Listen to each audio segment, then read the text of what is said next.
Chapter 4, Blowing Raspberries.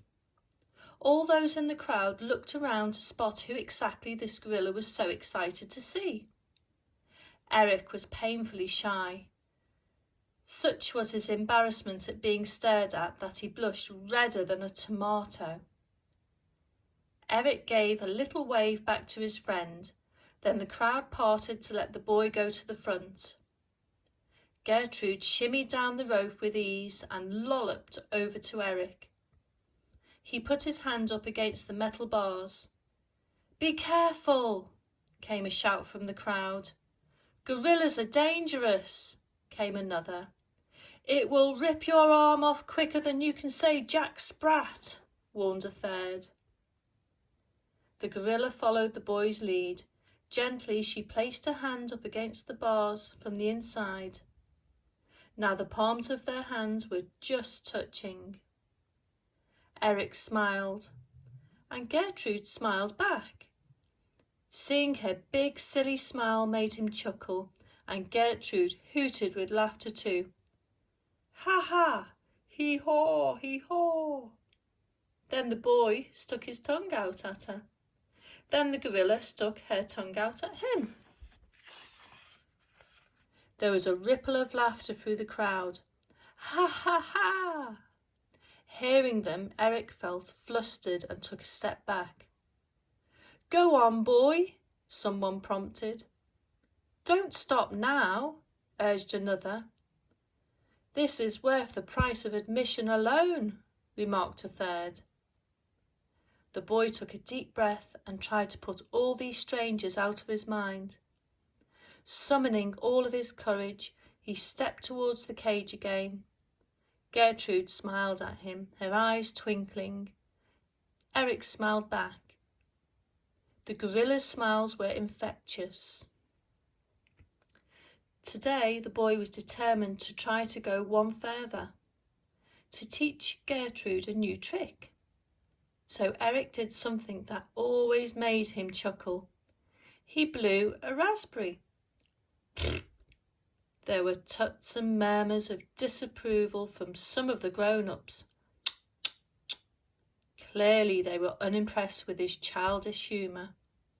But the gorilla was not. Gertrude looked puzzled for a moment. Then she pursed her lips and blew. But no sound came out.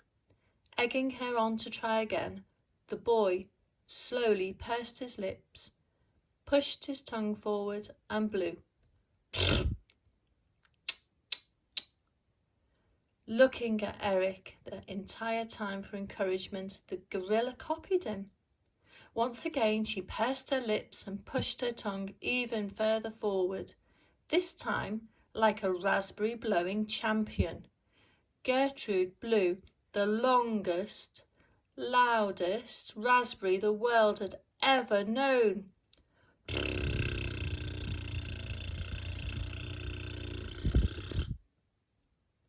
Success. Despite now having his face coloured in gorilla spittle, the boy couldn't help but laugh. Ha ha ha! The stern-faced crowd began to chuckle too. Ho ho ho! Well played, boy. The child is a marvel with animals. This pair should be on the stage. Feeling 10 foot tall now, Eric was wondering if there was something else he could do. Could these raspberries be blown into something resembling a tune?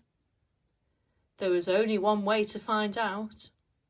The boy didn't know many songs. One he often sang in school assembly, and had in fact sung that very morning, was Rule Britannia.